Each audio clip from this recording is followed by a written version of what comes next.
बिहार को बहुत जल्द नया मुख्यमंत्री मिलने वाला है और बिहार के राजनीतिक गलियारों में इस वक्त यही सवाल उठ रहा है कि अगला सीएम कौन होगा। क्योंकि मुख्यमंत्री नीतीश कुमार 14 अप्रैल को सीएम पद से इस्तीफा देने वाले हैं और 15 अप्रैल को बिहार के नए मुख्यमंत्री पद और गोपनीयता की शपथ लेंगे। लेकिन मुख्यमंत्री पद किसे सौंपा जाएगा ये अभी भी सस्पेंस बना हुआ है। हालांकि कई नामों की चर्चा तो चल रही, लेकिन उनमें से एक नाम सीएम पद की रेस में सबसे आगे है। वो है डिप्टी सीएम सम्राट चौधरी का नाम। और आज के इस वीडियो में हम इसी पर विस्तार से बात करेंगे कि अगर बीजेपी सम्राट को बिहार का चौधरी बनाती है तो किस समीकरण को साधते हुए, और सम्राट चौधरी का अब तक का राजनीतिक सफर कैसा रहा है, इस वीडियो में हम विस्तार से जानेंगे। साथ ही बाकी अन्य नामों की भी हम चर्चा करेंगे जिनका नाम सीएम की रेस में चल रहा है। बिहार के राजनीतिक गलियारों में इस वक्त सबसे बड़ा सवाल यही उठ रहा है कि नीतीश कुमार के बाद राज्य का मुख्यमंत्री कौन होगा। दिल्ली से लेकर पटना तक बैठकों का दौर जारी है। इस बीच खबर है कि बिहार में नई सरकार के गठन को लेकर तैयारियां तेज हो गई है। यहां तक कि शपथ ग्रहण समारोह को लेकर राज्यपाल के सचिव गोपाल मीणा ने भी अधिकारियों के साथ बैठक बुलाई है। लोक भवन में चली इस बैठक में शपथ ग्रहण समारोह की तैयारियों को लेकर ब्रीफिंग दी गई। इससे पहले राज्यपाल के सचिव गोपाल मीणा डिप्टी सीएम सम्राट चौधरी के आवास भी पहुंचे थे। दोनों के बीच करीब 30 मिनट तक बातचीत हुई। जानकारी के मुताबिक कल नीतीश कुमार के इस्तीफे के बाद बीजेपी विधायक दल की बैठक होगी। इसके बाद जदयू विधायक की बैठक होगी और इसके बाद ही एनडीए विधायक दल की बैठक होगी, जिसमें नए सीएम के नाम पर अंतिम मुहर लगेगी। और 14 अप्रैल यानी कल शाम 4 बजे शिवराज सिंह चौहान नए सीएम के नाम का ऐलान करेंगे। और इसी के साथ तस्वीर साफ हो जाएगी बिहार की कि बिहार का अगला मुख्यमंत्री कौन होगा। हालांकि डिप्टी सीएम सम्राट चौधरी के सीएम बनने की प्रबल संभावनाएं बन रही और इस रेस में उनका ही नाम सबसे आगे चल रहा है, जैसा कि मैंने शुरुआत में भी कहा। और इस बीच इंडियन एक्सप्रेस की एक रिपोर्ट के मुताबिक उस रिपोर्ट में ये कहा गया कि सम्राट चौधरी के नाम को लेकर भाजपा और आरएसएस के भीतर नेतृत्व को लेकर मंथन अभी भी चल रहा है। हालांकि दूसरी ओर एनडीए के सहयोगी दल जदयू इसका समर्थन कर रही है।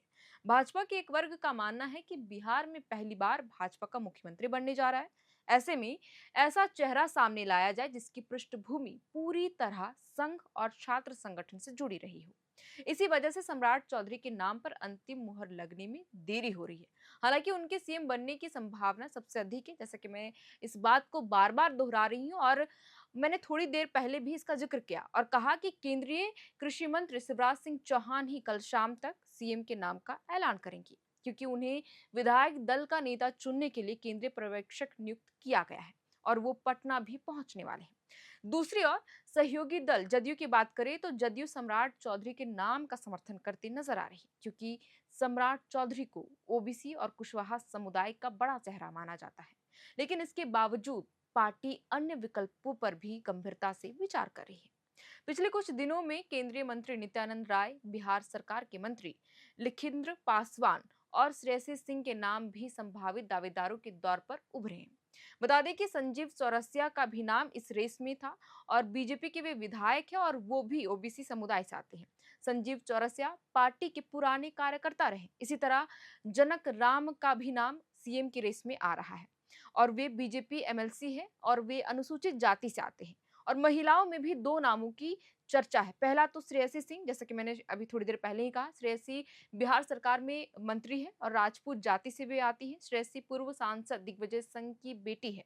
दूसरे नाम की बात करें तो धर्मशीला गुप्ता का है, जो बीजेपी से राज्यसभा सांसद है और वे वैश्य समाज से आती है और इनकी महिलाओं के बीच अच्छी पकड़ भी मानी जाती है। हालांकि सबसे अधिक डिप्टी सीएम सम्राट चौधरी के नाम की चर्चा है। बहरहाल सम्राट चौधरी के नाम की चर्चा सबसे अधिक इसलिए भी हो रही है क्योंकि वो नीतीश कुमार के फेवरेट माने जाते हैं, यानी उनके बेहद करीबी हैं और वो कुशवाहा जाति से भी आते हैं। बिहार में दूसरी सबसे अधिक आबादी ओबीसी समुदाय की ही है और सम्राट चौधरी भी ओबीसी समुदाय से ही आते हैं। अगर हम सम्राट चौधरी की सियासी सफरनामे की बात करें तो सम्राट चौधरी की सियासी शुरुआत 1999 में तब हुई जब लालू यादव ने उन्हें राबड़ी सरकार में कृषि मंत्री बनाया।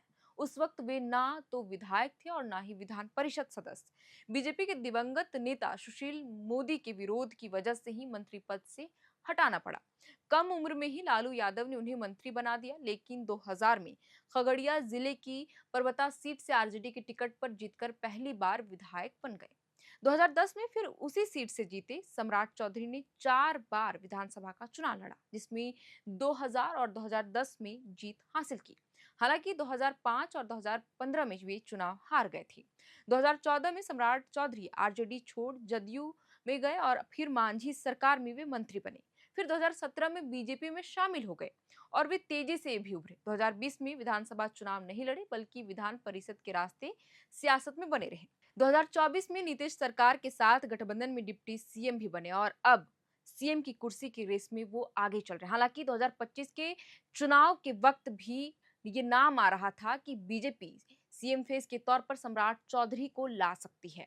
लेकिन अब देखिए कि 2025 के चुनाव में जो बातें हो रही थी वो अब सच हो रहा है, जैसा सियासी उथल-पुथल बिहार में देखने को मिल रहा है। और अब कहा जा रहा है, प्रबल संभावनाएं जताई जा रही है कि सम्राट चौधरी ही अगले मुख्यमंत्री के रूप में शपथ ग्रहण कर सकते हैं। जैसे कि मैंने शुरुआत में भी कहा कि सम्राट चौधरी की कुशवाहा जाति बिहार में 4 से 5% वोट बैंक रखती है। सम्राट इसमें फिट बैठते हैं और उनकी छवि एक जुझारू ओबीसी नेता की भी है, जो नीतीश कुमार की कुर्सी और अन्य ओबीसी वोटों को जोड़ सकता है। खैर, अब कल शाम को ही तस्वीरें साफ हो जाएंगी कि केंद्रीय मंत्री शिवराज सिंह चौहान सीएम के नाम की जब घोषणा करेंगे, तो क्या सम्राट चौधरी के नाम पर ही अंतिम मुहर लगेगी? क्योंकि सम्राट चौधरी की कुशवाहा जाति बिहार में 4 से 5% वोट बैंक रखती है, यानी कि इनकी आबादी इतनी है और सम्राट इसमें बिल्कुल फिट बैठते हैं।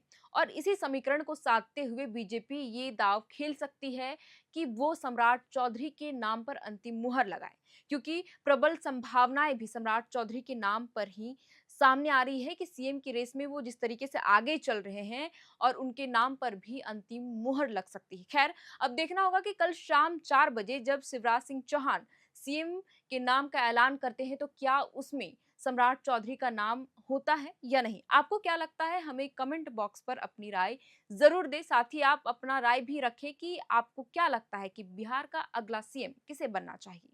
आपकी जो भी प्रतिक्रियाएं हैं, आप हमें कमेंट बॉक्स पर जरूर लिख कर दें। आप देख रहे थे एयर नाउ, मेरा नाम है शैरतन और कैमरे के पीछे मौजूद है हमारे सहयोगी अभिषेक मुकुंद। बहुत बहुत शुक्रिया।